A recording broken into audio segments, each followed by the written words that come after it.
మీ వ్యాపార ప్రకటనల కోసం ఈ నంబర్ను సంప్రదించండి. నమస్కారం సార్. నమస్తే. సార్, మహాసేన రాజేష్ అండ్ కొలికపూడి శ్రీనివాసరావు వీళ్ళిద్దరికీ టీడీపీ తరపు నుంచి టికెట్ లభించింది సార్, ఎమ్మెల్యే టికెట్. అయితే ఇప్పుడు దీన్ని చాలామంది టీడీపీ నేతలు, ఎమ్మెల్యేలు వ్యతిరేకిస్తున్నారు. దీనికి గల కారణం ఏమై ఉంటుంది సార్? ముఖ్యంగా మహాసేన రాజేష్ టికెట్ ఇవ్వడాన్ని రెండు రకాల వర్గాలు వ్యతిరేకిస్తున్నారు. ఒకటి హిందూ అగ్ర కులాలు వ్యతిరేకిస్తున్నాయి. అది అన్ని పార్టీల్లో ఉన్న హిందూ అగ్ర కులాలు వ్యతిరేకిస్తున్నారు. ఈ కొంత జన సైనికులు కూడా వ్యతిరేకిస్తున్నారు. మహాసేన రాజేష్కి అంబేద్కర్ కోనసీమలో ఉండే పి గన్నవరం నియోజకవర్గంలో చంద్రబాబు సీటు కేటాయించాడు. ఎందుకు హిందూ అగ్ర కులాలు వ్యతిరేకిస్తున్నాయంటే, గతంలో మహాసేన రాజేష్ మాట్లాడిందని చెప్తున్నారు. నేనైతే ఆ వీడియోలు చూడలేదు. ఆయన ఏం మాట్లాడాడంటే, గతంలో ఆయన మహాసేనలు దళితులకు పిలిపించాడని, హిందూ అగ్ర కులాలకు సంబంధించిన అమ్మాయిల్ని మీరు లవ్ చేసి వాళ్ళని ప్రెగ్నెంట్ చేస్తే నేను ₹1,00,000 ఇస్తాను మీకు అని ఆయన అనౌన్స్ చేశాడని ఆరోపిస్తున్నారు. ఆయన చేశాడా లేదా నేనైతే ఏం చూడలేదు, బట్ వీళ్ళు ఆరోపిస్తున్నారు. అలాగా నేను చాలా కామెంట్లు చూశాను. కొన్ని బ్రాహ్మణ సంఘాలు ఖండించాయి, హిందూ సంఘాలు ఖండిస్తున్నారు. అతనికి ఇస్తే ఖచ్చితంగా మేము ఓడిస్తామని ప్రకటనలు చేస్తున్నారు. ఆ కామెంట్లు ఉన్నాయి, నేను చూశాను. వాళ్ళు చెప్తున్నది ఏమంటే, గతంలో ఇలాగ అన్నాడని, అగ్రకుల అమ్మాయిలు అని కడుపు చేయండి, నేను మీకు ₹1,00,000 ఇస్తానని దళితులకు చెప్పాడని, ఇతను క్రిస్టియన్ కాబట్టి హిందూ మతానికి వ్యతిరేకంగా మాట్లాడుతున్నాడని వాళ్ళు కామెంట్స్ చేస్తున్నారు. ఆ రకంగా అతని పట్ల తీవ్రమైన వ్యతిరేకత కనిపిస్తుంది. ఇక జనసేన ఎందుకు చేస్తుందంటే, గతంలో యాక్చువల్గా జనసేనకి యాంటీగా చాలా వీడియోలు పెట్టాడు, చాలా యాంటీగా మాట్లాడాడు. అందువల్ల జనసేన వాళ్ళు హర్ట్ అయినట్టు కనబడుతుంది రాజేష్ పట్ల. యాక్చువల్గా రాజేష్ బ్యాక్గ్రౌండ్ తీసుకుంటే అతనికి సరిపల్లి రాజేష్ అతను బేసిక్గా, బట్ మహాసేన పేరుతో అతను మీడియా అది పెట్టుకొని యూట్యూబ్ ఛానల్ అది మహాసేన రాజేష్గా పాపులర్ అయ్యాడు. సో అతను ఒకప్పుడు బ్యాంక్ ఫైనాన్షియల్ ఇన్స్టిట్యూట్లో ఒక కలెక్షన్ ఏజెంట్గా పనిచేసేవాడు. దాని తర్వాత బట్టల వ్యాపారం స్టార్ట్ చేశాడని చెప్తున్నారు. ఆ క్రమంలో అతను యాక్టివ్గా ఉండడం, ఎస్సీ ఎస్టీ వీళ్ళతో కలిసి పనిచేయడం, ముఖ్యంగా దళిత క్రిస్టియన్లతో కలిసి పనిచేయడం. ఆ క్రమంలో ఆయన వైసీపీలో చేరాడు. వైసీపీ గెలుపుకి తన వంతు అక్కడ కృషి చేశాడని చెప్తున్నారు. అప్పుడు చంద్రబాబు మీద చాలా తీవ్రంగానే విరుచుకుపడేవాడు. ఆ తర్వాత వైసీపీ వచ్చిన తర్వాత ఎస్టీ ఎస్సీ కార్పొరేషన్లో ఏదో ఒక దానికి తనని చైర్మన్ చేస్తారని ఆశించాడని చెప్తారు. వాళ్ళు చేయలేదు, ఇతన్ని పట్టించుకోలేదు. దాంతో మెల్లగా వైసీపీకి యాంటీగా మాట్లాడడం, జగన్కి యాంటీగా మాట్లాడడం, తీవ్రంగా విరుచుకుపడడం, వీడియోలు చేయడం చేస్తుంటే చివరికి అది ఏ స్థాయికి వెళ్ళిందంటే కేసులు పెట్టే స్థాయికి వెళ్ళింది. అప్పుడు జనసేనలో చేరాడు. జనసేన తరపున ఇతని కార్లను ధ్వంసం చేశారని చెప్తారు వీళ్ళు, వైసీపీ వాళ్ళు. అప్పుడు జనసేన వాళ్ళు ఫండ్ ఇచ్చారని, ఆ ఫండ్స్తోనే అతను మంచి రిచ్ కారు కొనుక్కున్నాడని జనసేన వాళ్ళు ఆరోపిస్తున్నారు. సో దానికి కూడా ఈయన కౌంటర్గా వీడియోలు పెట్టడం, పవన్ కళ్యాణ్ రేంజ్ కాదు నాది, సీఎంల రేంజ్, పవన్ కళ్యాణ్ని నేనెందుకు పట్టించుకుంటాను, నాది సీఎంల రేంజ్, నేను మాట్లాడితే సీఎంల గురించి మాట్లాడుతా తప్ప పవన్ కళ్యాణ్ ఎవడు అన్నట్టుగా కూడా ఆయన వీడియోలు చేశాడని చెప్తున్నారు. సో ఆ రకంగా జనసైనికులకి ఇతనికి మధ్య క్లాష్ ఉంది. ఆ మధ్య కూడా దిలీప్ కళ్యాణ్ సుంకర జనసేన తరపున ఆయన మాట్లాడుతుంటారు. తను కూడా రాజేష్ మీద ఒక వీడియో చేయడం, మళ్ళీ రాజేష్ సారీ చెప్పడం, దాని తర్వాత ఇతను విత్డ్రా చేసుకోవడం, ఇలాగ దాన్ని చివరికి పవన్ కళ్యాణ్, నాగబాబులు కూడా దాని మీద మాట్లాడారు. సో అలాగా ఎప్పుడైతే ఈయన జనసేనలో బిగినింగ్ ఉండి తర్వాత జనసేనకి యాంటీ అవుతా వచ్చాడో, అప్పుడు చంద్రబాబు ఇతను కాంటాక్ట్ చేసి పార్టీలోకి చేరమని ఆహ్వానించాడని చెప్తారు. సో ఆ రకంగా ఇతను మహాసేన పేరుతో వచ్చేసి వీడియోలు చేయడం, తెలుగుదేశానికి సపోర్ట్ చేస్తూ వైసీపీ మీద తీవ్రమైన దాడులు చేస్తూ వీడియోలు చేయడం అనేది ఎప్పటి నుంచో చేస్తున్నాడు. బట్ గత కొంతకాలం నుంచి కొద్దిగా సైలెంట్ అయినట్టుగా కనపడుతుంది. వీడియోలు అవి ఉన్నాయి కానీ అంత పాపులర్గా ఏం లేదు. బట్ చంద్రబాబు అయితే ఈసారి పి గన్నవరంలో ఆయనకి ఇచ్చాడు. దాన్ని వ్యతిరేకిస్తూ చాలామంది అయితే రాజేష్ని మేము ఓడిస్తాం అని చెప్తున్నారు. తెలుగుదేశంలో ఉండే ఈ అగ్రకులాలు గట్టిగా వ్యతిరేకిస్తున్నారు. అట్లాగే దళితుల్లో కూడా అతనికి కొంత వ్యతిరేక వర్గం ఉంది.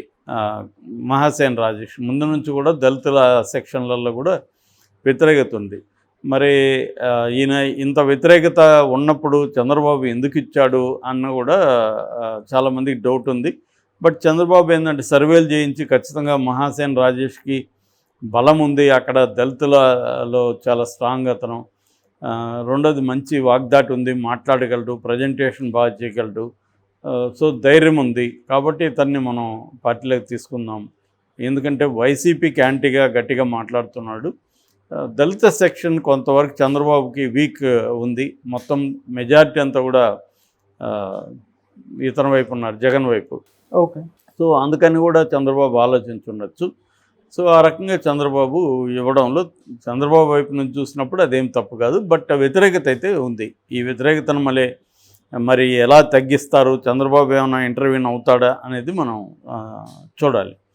సో అది మహాసేన రాజేష్కి సంబంధించి. ఇక కొలికపూడి శ్రీనివాస్, ఈయన ఒకప్పుడు సివిల్స్ కోచింగ్ సెంటర్ నడిపేవాడు. తను కూడా చాలా స్ట్రాంగ్గా మాట్లాడే నేచర్ ఉంది. సో కొలికపూడి శ్రీనివాస్ ఏంటంటే తర్వాత కాలంలో అమరావతి ఉద్యమంలో యాక్టివ్ అయ్యాడు. ఆంధ్రప్రదేశ్ పరిరక్షణ సమితి ఒకటి పెట్టాడు, దానికి అధ్యక్షుడు ఆయన. సో తను ఎక్కువగా అమరావతి ఉద్యమంలో మనకు కనపడతాడు. తర్వాత మీడియాలో ఆయన చాలా ఫ్రాంక్గా అనేక విషయాలు మాట్లాడతాడు. చంద్రబాబు వైపు నుంచి తప్పులు కానీ లోకేష్ వైపు నుంచి తప్పులు కూడా ఆయన అనేకసార్లు ఓపెన్గానే ఎత్తి చూపించేవాడు తెలుగుదేశం మీడియాలోనే. సో అట్లాగే జగన్ని మనం తక్కువ అంచనా ఇవ్వకూడదు, జగన్ పబ్జీ గేమ్ ఆడుకుంటాడని విమర్శిస్తారు, కానీ జగన్ అనేక వ్యూహాలు పన్నుతూ ఉంటాడు అక్కడ తాడేపల్లి ప్యాలెస్లో, కాబట్టి జగన్ని తక్కువ అంచనా వేయద్దు అనేది ఆయన మాట్లాడుతుంటాడు. అట్లాగే ఆయన వివాదాల్లో కూడా ఉన్నాడు. గతంలో బీజేపీ స్పోక్స్ పర్సన్ విష్ణువర్ధన్ రెడ్డిని పబ్లిక్గా ఒక ఛానల్లోనే కూర్చొని ఏబిఎన్ ఛానల్లో చెప్పుతో కొట్టాడు.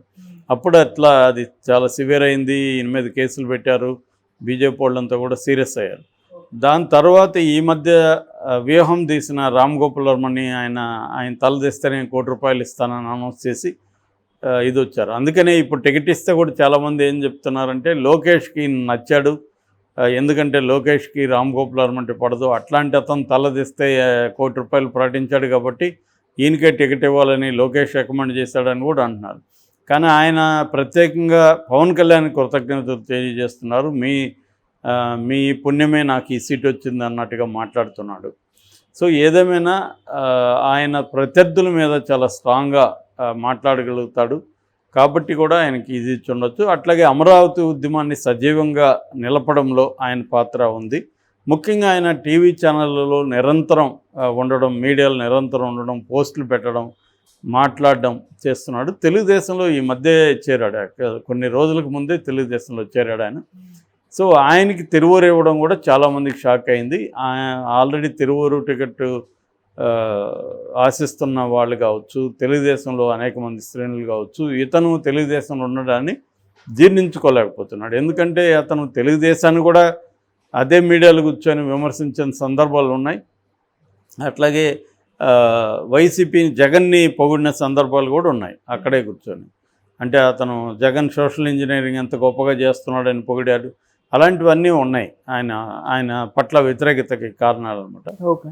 సో అట్లాగే కొంతవరకు అసూయ కూడా ఉంటుంది. ఈయన మొన్న రోజుల్లో చేరాడు, గంటలకు ముందు చేరి టికెట్ తీసుకున్నాడు అన్న విమర్శ కూడా కొంతమందిలో ఉంది.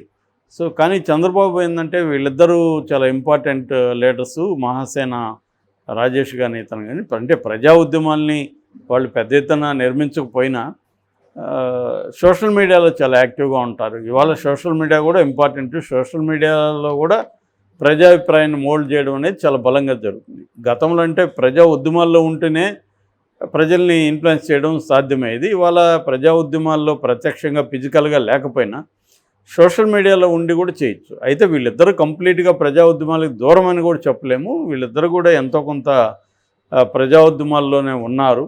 ఆర్గనైజ్ చేయడం, ధర్నాలు చేయడం, రకరకాల సమీకరించడం ఇవన్నీ చేస్తున్నారు. సో కాబట్టి చంద్రబాబు ఒక కొత్త బ్లడ్ని తీసుకురావాలి అన్న ఉద్దేశం కూడా కనబడుతుంది. మొన్న ఆయన ప్రకటించిన 94 మంది క్యాండిడేట్లు కొన్ని కొత్త ముఖాలు కూడా ఉన్నారు. సో ఆ రకంగా చంద్రబాబు కూడా జగన్ లాగా కొంత ప్రయోగాలు చేద్దామన్న ఆలోచన కనిపిస్తుంది. దానికి ఎగ్జాంపుల్గా వీళ్ళిద్దరిని తీసుకోవచ్చు.